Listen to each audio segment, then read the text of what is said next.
أسطورة كسر الضلع. قصة خرافية اخترعها الشيعة الإمامية، دين يعيش على المظلوميات واللطم والغلو في آل البيت والطعن في الصحابة. ولهذا أعدى الشيعة في إيران مو أبو بكر ولا خالد بن الوليد، عمر، دائما عمر، يدعون عمر. ليش؟ ورتبوا عليه شنو؟ أنه كسر ضلع الزهرة حتى يطلعوا في طابع ديني. فما هي قصة كسر ضلع الزهراء؟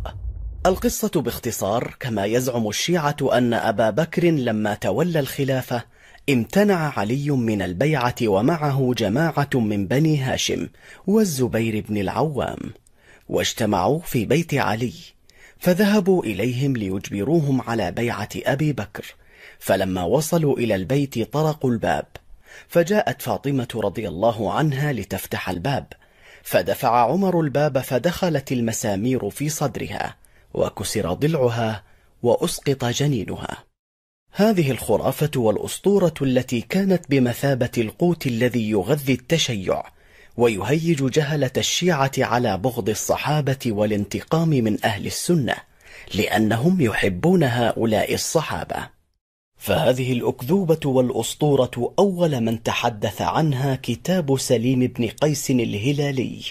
سليم الهلالي هذا النجدي المؤمن الشاب اللي جاء للمدينة ودون. ليش ما تقرأوا كتاب سليم؟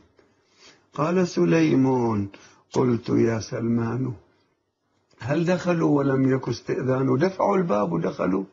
في الواقع هم لما جاءوا إلى باب الزهراء سلام الله عليها وأحست بهم، أمير المؤمنين ما يريد يظهر حتى لا يصطدمون به، وزهراء وقفت في وسط الدار ما فتحت الباب وقالت: يا رسول الله ماذا لقينا من ابن أبي قحافة وابن الخطاب بعدك؟ يا عمر جئت لتحرق دارنا؟ قال: نعم. هكذا كان. دفعوا الباب هم، هي جاءت لاغت وراء الباب. قال سليم: قلت يا سلمان هل دخلوا ولم يكن استئذان؟ قال: بلى وعزة الجبار وما على الزهراء من خمار، وفاطم لاذت لكنها لاذت وراء الباب رعاية للستر والحجاب، ومذ رأوها عصروها عصرة كادت بنفسي أن تموت حسرة. هذا المهاجم الذي هاجم الدار وانتهك حرمة رسول الله صلى الله عليه وآله، شنو شخصيته؟ ما هي نفسيته؟ لذا اكتشفت من خلال الحقائق التاريخية أن هذا الرجل رجل فظ غليظ. المرأة الحامل عندما تراه تسقط حملها هالشكل. ورتبوا عليه شنو؟ أنه كسر ضلع الزهرة حتى يطلعوا في طابع ديني. لا يزالون يذكرون الزهراء عليها السلام بالجانب المأساوي. شخص قال شفتها وشفت محزن. من شك، مجرد شك بسيط يتسرب إلى قلبك، من شك في ظلمهم إياي فقد كفر. اللي يعجبه يكفر بالله ومحمد وآل محمد، خليه يعلن يقول أنا القضية ما مقتنع بها، مظلومية الزهراء.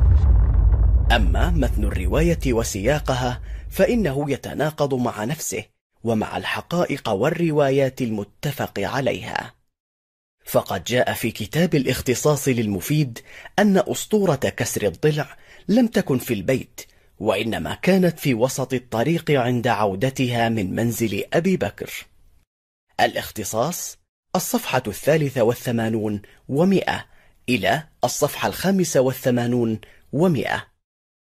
ثم كيف تقوم فاطمة بفتح الباب لأبي بكر وعمر وفي البيت علي وبنو هاشم وغيرهم؟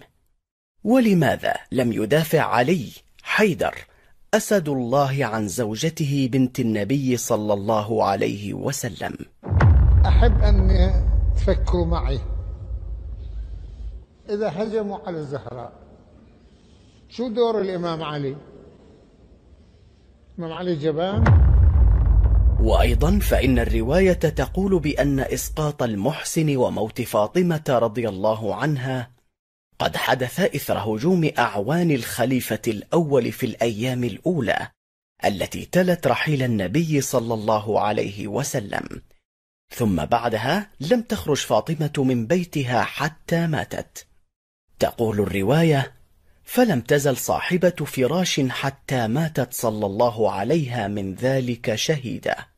كتاب سليم بن قيس، المؤلف الأنصاري محمد باقر، الجزء الأول، الصفحة 53 و100. بل لقد صرح الشيخ النقدي بأن إسقاط المحسن كان في نفس اليوم الذي تم فيه الهجوم وحرق الباب، وذلك لما قال: وأسقطته يوم أحرقوا باب دارها. الأنوار العلوية، الشيخ جعفر النقدي، الصفحة 33 و400.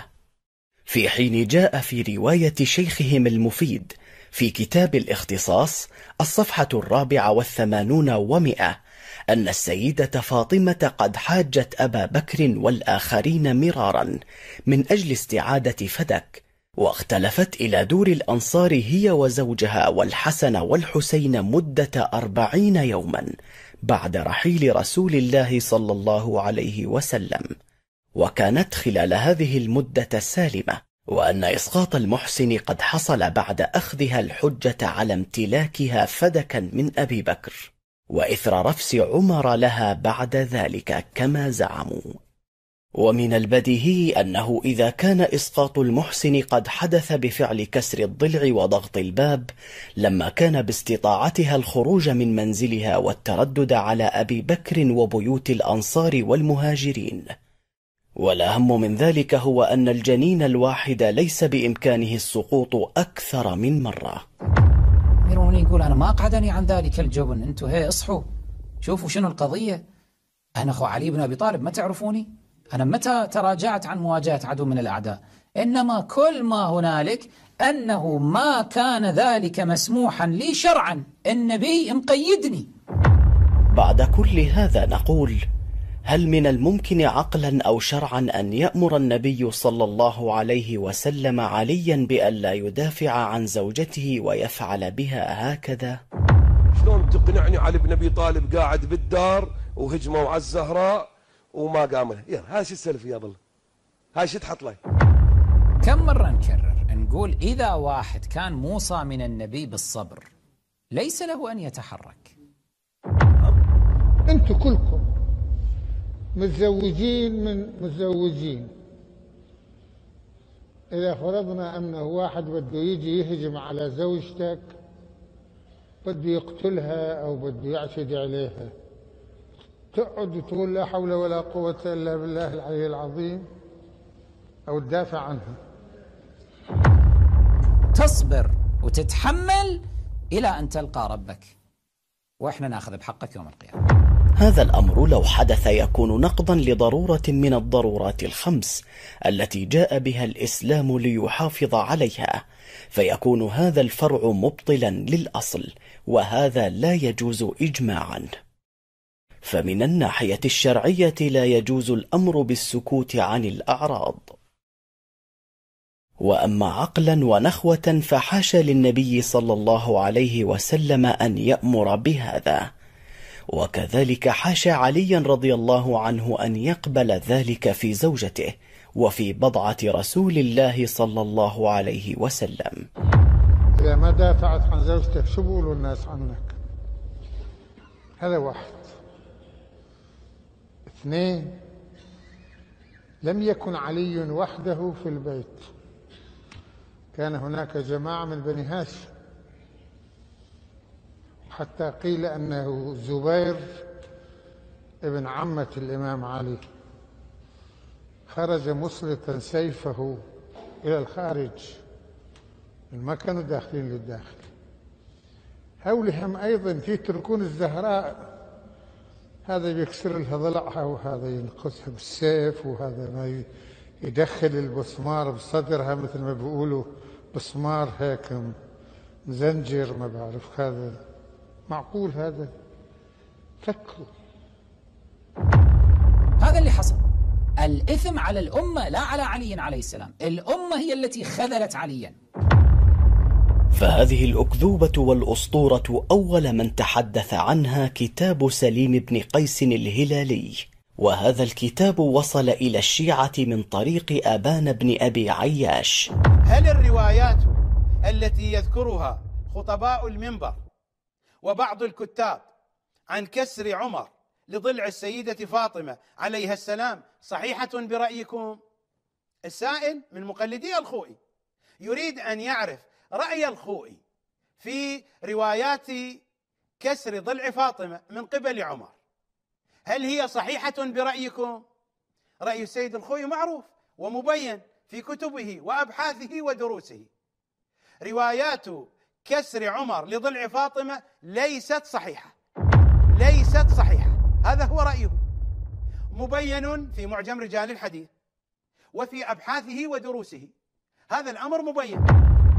ما جاء من روايات إن كان في كتاب سليم بن قيس أو في دلائل الإمامة، وهما المصدران الرئيسان الأساسيان لهذا الموضوع، الروايات الواردة في هذين الكتابين بخصوص كسر عمر لضلع فاطمة روايات ضعيفة عند سيد الخوئي، وضعيفة إلى أبعد الحدود. شاهد ماذا يقول المرجع الشيعي كمال الحيدري. الشيخ المفيد أعزائي التفتوا جيدا في كتابه تصحيح اعتقادات الإمامية، موسوعة الشيخ المفيد رقم 5 تصحيح اعتقادات الإمامية، في الصفحة 149 هذه عبارته، يقول: وأما ما تعلق به أبو جعفر يعني الشيخ الصدوق من حديث سليم الذي رجع فيه إلى الكتاب المضاف إليه برواية أبان بن أبي عياش، فالمعنى فيه صحيح، يعني ما ذكره صحيح لأن توجد شواهد، غير أن هذا الكتاب غير موثوق به ولا يجوز العمل على أكثره. التفت جيدا، المعنى الذي استند إليه الشيخ الصدوق من كتاب سليم صحيح لأنه توجد شواهد أخرى، أما نفس الكتاب لا يمكن إذا انفرد بأمر أن نقول هو حجة. يقول: وقد حصل في الكتاب تخليط وتدليس. هذا الكتاب أقدم وثيقة وأهم وثيقة، والوثيقة الوحيدة التي بأيدينا التي تثبت الجريمة وتثبت الظلام وتذكر لنا التفاصيل فيما يرتبط بظلامة الصديقة الكبرى صلوات الله وسلامه عليها. السيد الخوئي من صفحة 226 يتحدث عن سليم بن قيس إلى صفحة 238. خلاصة الكلام ما هي؟ هذا الكتاب كتاب سليم بن قيس، هذا الكتاب نستطيع أن نأخذ منه الروايات أو لا، رواياته صحيحة أو لا. الخلاصة هنا في صفحة 237: وكيفما كان، مرت تفاصيل وإشكالات وردود ودفوع، وكيفما كان فطريق الشيخ يعني الشيخ الطوسي إلى كتاب سليم بن قيس بكلا سنديه ضعيف، فالكتاب ضعيف، رواياته ضعيفة ليست صحيحة برأي السيد الخوئي. نعم، فهذه رواية ضعيفة الأسانيد، مختلفة ومتناقضة المتون. إذن لماذا يرددون تلك الأسطورة مع علم المراجع أنها مكذوبة؟